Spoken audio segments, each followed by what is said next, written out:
کہا کہ جاؤ اس قاسم سے لڑو. اس نے کہا ہاں اس بچے سے مجھ جیسا پہلوان لڑے گا؟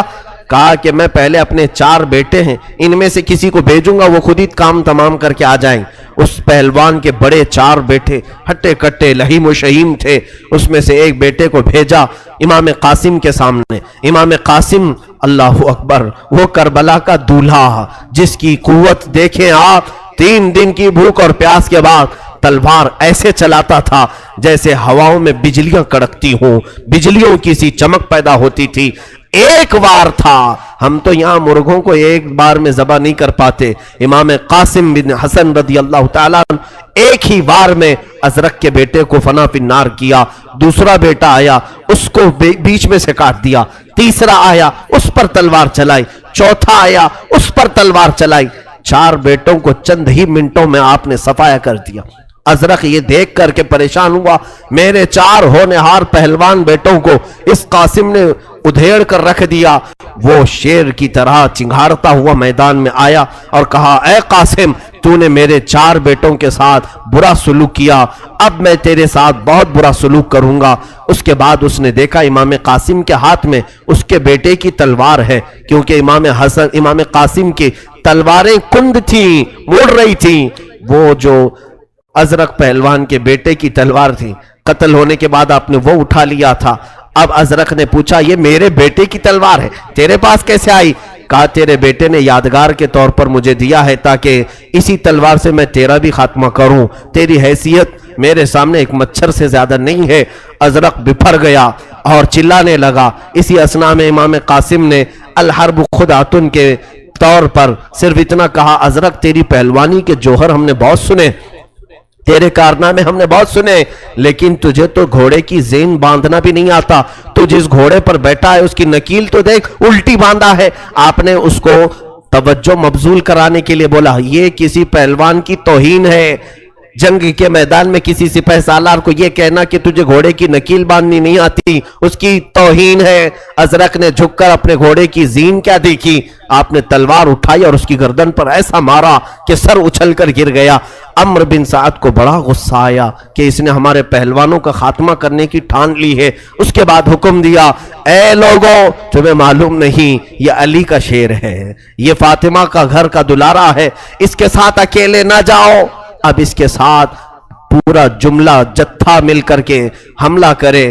حتیٰ کہ یہ کتوں کا جتھا آیا، تقریباً 25 لوگ امام قاسم کے ارد گرد منڈلانے لگے.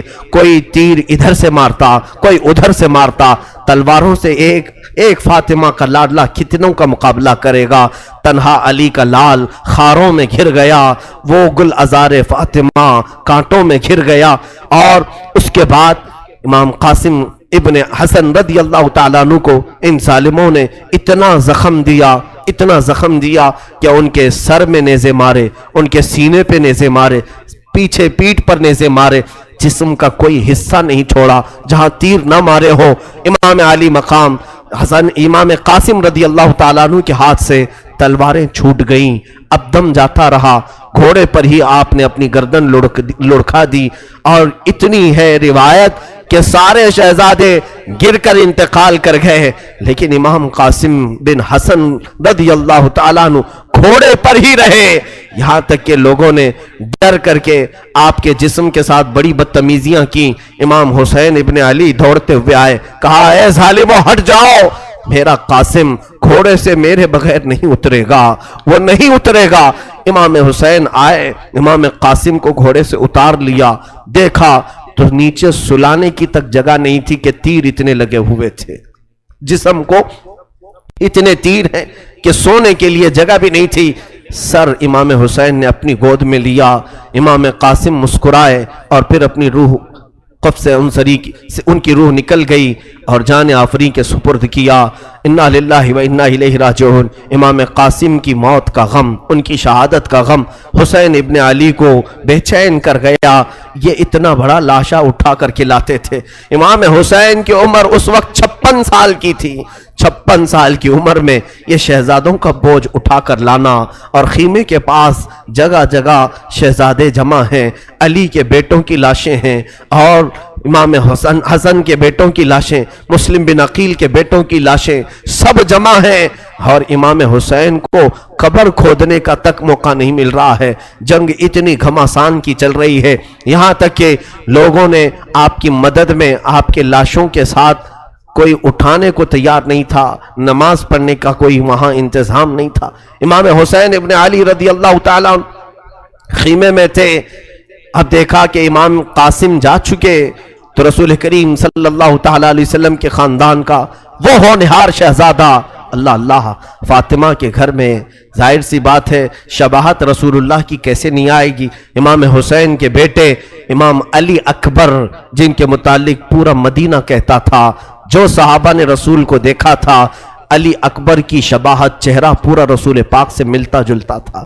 جو دیکھتا تھا علی اکبر کو کہتا تھا ہذا شبہ رسول اللہ، یہ رسول اللہ کا عکس لے کر کے آیا ہے۔ وہ حضور پاک صلی اللہ علیہ وسلم کے شبیہ تھے، خلقاً و خلقاً و منطقاً، کہا گیا ہے اخلاق میں بھی، سیرت میں بھی اور گفتگو کرنے میں بھی۔ علی اکبر کی عمر اس وقت 18 سال کی تھی۔ 18 سال کی عمر کے بچے، ذرا توجہ دو، 18 سال کی عمر میں تم تو یہ سوچتے ہو کہ ہماری عیاشی کے دن ہیں، ہمارے گل کھلانے کے دن ہیں، آج ہم گناہوں کے اڈوں پر جا کر اپنی عمر کو اس طرح برباد کرتے ہیں۔ 18 سال کے بچوں، جاؤ علی اکبر کے دروازے پر پوچھو، کیا ان کی جوانی نہیں تھی؟ کیا ان کی خواہشات نہیں ہوں گی؟ کیا ان کے گھر میں کوئی کھیلنے کودنے کی چیزیں نہیں ہونی چاہیے تھیں؟ آج تم اپنے والدین سے ضد کر کے اپنی تمام خواہشات پوری کروا لیتے ہو۔ علی اکبر نے زندگی بھر میں کون سی ایسی ضد کی؟ ایک ہی ضد کیا، خیمہ حسین میں آئے، کہا بابا جان اب مجھے اجازت دے۔ امام حسین نے کہا بیٹا میں تجھے کیسے اجازت دوں، تو مت جا۔ سارے لوگوں کو امام حسین خود ہی اجازت دے رہے تھے، علی اکبر نے ضد کرنا شروع کیا کہ بابا جان میرے ہوتے ہوئے آپ نہ جائیں، میں اپنے آنکھوں کے سامنے آپ کو کیسے جاتا ہوا دیکھوں، برائے مہربانی آپ مجھے اجازت دیں۔ یہ پہلا شہزادہ ہے جن کو امام حسین نے کہا جاؤ بیویوں سے اجازت لے آؤ، اماں اور پھوپھی سے اجازت لے آؤ۔ علی اکبر گئے اپنی سگی پھوپھی سیدہ زینب کے خیمے میں، اور ان کی ماں تھیں حسین ابن علی کی زوجہ محترمہ، اور چھوٹی سی بہن بھی تھی سکینہ۔ اندر داخل ہوئے خیمے میں، کہا کہ سارے چلے گئے اور میری باری آئی ہے، اور بابا نے کہا ہے کہ تم سے اجازت لے کر کے جاؤں۔ بیویاں کھڑی ہو گئی، کہا علی اکبر ہم پر رحم کرو، ہم عورتوں کی بے بسی کو تو دیکھو، کوئی تو بچ جائے جو ہمیں مدینہ پہنچا سکے، کوئی تو بچے، ہماری بے بسی پر رحم کرو۔ تو ساری عورتیں گھر گئیں، تو علی اکبر نے ساری عورتوں کو اللہ حافظ کہا، اور کہا شاید میری زندگی میں آپ سے اجازت نہ مل سکے، میں رسول کریم صلی اللہ تعالیٰ علیہ وسلم کو حوض کوثر پر دیکھ رہا ہوں، میرے آقا میرے انتظار میں ہے، جب یہاں فرات بند ہو چکا ہے تو جینے کا کیا مطلب، کیا حوض کوثر بھی نہ پیوں؟ تو ان کی ماں نے کہا علی اکبر اللہ حافظ جاؤ۔ علی اکبر چلے گئے، امام علی مقام نے خود ان کو اپنے ہاتھوں سے گھوڑے پر بٹھایا، ان کے کمر پر پٹا باندھا، امامہ پہنایا، تلوار ہاتھ میں دی، کہا جاؤ بیٹا چلے جاؤ۔ جب وہ بڑھنے لگے، بوڑھا باپ ہے، 56 سال کی عمر ہے، پیچھے سے پکارنے لگے مہلن مہلن، بیٹا تھوڑا آہستہ سے جا، تیرا گرنا مجھے پسند نہیں ہے، گھوڑے پر سے تو نہ گر جائے۔ امام علی مقام نے لاڑوں سے پالا تھا اس شہزادے کو، اپنی زندگی کی فصل بہار جب سامنے جا رہی ہو، اور اس وقت باپ اور ماں کی کیفیت کیا ہوتی ہے میرے عزیزوں، یہاں ہم جو غم کر رہے ہیں یہ کچھ نہیں، جو اس مقام پر ہوں گے ان کی کیفیت کو پوچھو، ان کے تو آنسو سوکھ چکے تھے، پانی بہنے کا بھی کوئی طریقہ نہیں رہ گیا تھا۔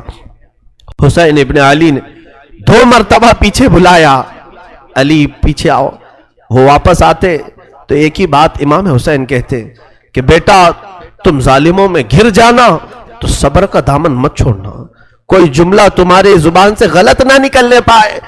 اہل بیت کسی کو گالی نہیں دیتے، تم گالی گلوچ نہیں کرنا، یہ پیغامات امام حسین کے تھے۔ علی اکبر نے سر جھکایا اور اپنے بابا کی اجازت لے کر کے یہ شہزادہ چلا۔ اللہ اللہ یہ آواز دیتے رہے۔ کوفہ کے وہ شریک لوگوں میں سے، یزیدی لشکریوں میں سے لوگ کہتے ہیں پہلی مرتبہ جب علی اکبر نمودار ہوئے ان کی پیشانی پر اتنا نور تھا کہ ہم دیکھ کر کے دنگ رہ گئے۔ اتنا حسین و جمیل چہرہ ہم نے کبھی زندگی میں دیکھا ہی نہیں تھا، لیکن ظالموں نے دنیا کی لالچ میں اسی حسین چہرے پر تلواریں اور تیر چلانا شروع کیا۔ علی اکبر اتنی دیر تک لڑتے رہے، بلکہ روایات یہ بتاتی ہیں کربلا کے میدان میں امام حسین کے بعد سب سے زیادہ وقت تک اگر کسی نے مقابلہ کیا ہے تو ان کے بیٹے علی اکبر نے مقابلہ کیا ہے۔ سیدنا علی اکبر اتنی دیر تک لڑتے رہے۔ ادھر ان کی ماں حسین ابن علی کی زوجہ حضور پاک صلی اللہ تعالی علیہ وسلم کے خاندان کی بہو ہیں، اپنے گھر میں اندر بیٹھی ہیں اور ان کے پاس ایک جبہ تھا، رسول کریم صلی اللہ تعالی علیہ وسلم کی امانت ہے، وہ پکڑ کر کے دعائیں کر رہی تھی۔ پتہ نہیں وہ خیمے میں بیٹھ کر دعاؤں میں مصروف تھیں۔ جب علی اکبر دوپہر کے وقت لڑتے رہے، کئی لوگوں کو موت کے گھاٹ اتارا، لوگوں نے آپ کو اس قدر دوڑایا وہاں پر گھوڑوں کو کہ آپ شدت پیاس سے بلبلانے لگے، زخموں سے چور تھے، پیشانی پوری لہو لہان تھی، حتیٰ کہ کتابیں لکھتی ہیں کہ آپ کے آنکھوں سے بھی خون جاری تھا، ناک پھٹ چکی تھی اور ناک سے خون جاری تھا۔ وہ ہم شبیہ رسول کا چہرہ خون میں گرا ہوا تھا، لیکن بیچ میں ایک مقام ایسا آیا کہ حسین کا کوئی شہزادہ واپس تو نہیں آیا۔ علی اکبر گھوڑا دوڑاتے ہوئے واپس آئے، خیمے کے قریب آ کر کھڑے ہو گئے، کہا یا بتا اے ابا۔ حسین ابن علی خیمے سے دوڑ پڑے، علی اکبر کو دیکھا، تنابیں پکڑ لیں اور ان کی رکاب کو تھام لیا، بوسے دیے، خون صاف کیا، کہا بیٹا کیسے آنا ہوا؟ کہا العطش، پیاس کی شدت نے مجھے پھر دوبارہ یہاں لایا ہے، پیاس کی شدت ہے، 3 دن کا پیاسا پانی نہ مانگے تو کیا مانگے۔ حسین ابن علی رضی اللہ تعالیٰ گھوڑے کی رکاب پکڑ کر کھڑے ہیں۔ اسی اثنا میں بی بی زینب نے شہر بانو کو دیکھا کہ یہ دعاؤں میں مصروف ہیں، پوچھا بی بی کیا دعا کر رہی ہو؟ کہا رسول اللہ کا جبہ ہے، میں نے سنا ہے اس کو پکڑ کر دعا کریں تو کبھی رد نہیں ہوتی، میں نے اللہ کی بارگاہ میں یہ دعا کی ہے، اے مالک و مولا، تو نے یوسف کو یعقوب کے پاس لوٹایا تھا برسوں بعد، ایک بار میرے علی اکبر کو میری طرف ایک بار لوٹا دے۔ زینب نے کہا بی بی تیری دعا قبول ہوئی، جا دیکھ خیمے کے باہر تیرا جوان بیٹا علی اکبر کھڑا ہے۔ بی بی باہر آئی، دیکھ کر فرط محبت سے چیخ پڑی، اے مولا تو کتنی جلدی دعائیں سنتا ہے، اے بار الہ تو کتنی جلدی دعائیں سنتا ہے۔ علی اکبر واپس خیمے کے پاس آئے، ماں کو پکارا اور کہا مجھے پیاس ستا رہی ہے۔ حضرت بی بی شہر بانو کہتی ہیں اندر دوڑتی گئی، پورے کربلا میں دردناک منظر ہے، کہتی ہیں جو مشکیزہ تھا اٹھا کر بار بار جھٹکتی تھیں، ایک بوند تو پانی مل جائے، وہ سوکھے مشکیزے کو جھٹکتی رہ گئی، ایک بوند بھی پانی اس سے نہ نکلا، پھر رکھتی تھیں، منظر وہی یاد آتا ہے۔ ایک بار بی بی ہاجرہ اپنے بیٹے اسماعیل کے لیے دوڑ لگائی تھیں صفا اور مروہ کے بیچ، یہاں حسین کی زوجہ 6 سے 7 مرتبہ مشکیزہ اٹھاتی تھی، جھٹکتی تھی، پھر رکھتی تھی، پھر اطمینان نہیں ہوتا، پھر اٹھاتی جھٹکتی، شاید کچھ پانی نکل جائے۔ جب کچھ پانی نہ نکلا تو امام حسین نے اپنی انگلی، شہادت کی انگلی علی اکبر کے منہ میں دی، کہا جب میں بچپن میں پیاسا ہوتا میرے آقا مجھے اسی طرح سے اپنی زبان دیتے تھے اور انگلی اپنے منہ میں رکھتے تھے، بیٹا تو میری انگلی چوس لے تیری پیاس ختم ہو جائے گی۔ جوان علی اکبر نے مولا حسین کی انگشت مبارکہ کو چوما اور اس کے بعد پھر واپس پلٹ گئے۔ یہ حسین کے بیٹے کا آخری دیدار تھا، وہ آخری سلام تھا، بیویاں رخصت کر گئیں اور اس کے بعد یہ علی کا لال، یہ شہزادہ حسین لڑتے ہوئے بھڑ گیا۔ اب انہوں نے دیکھا کہ موت میری بہت قریب ہے، یزیدیوں کو للکارتے ہوئے ان کے صفوں میں گھس گئے، صفیں درہم برہم ہوئی، لیکن جیسے ہی صفوں میں اندر داخل ہوئے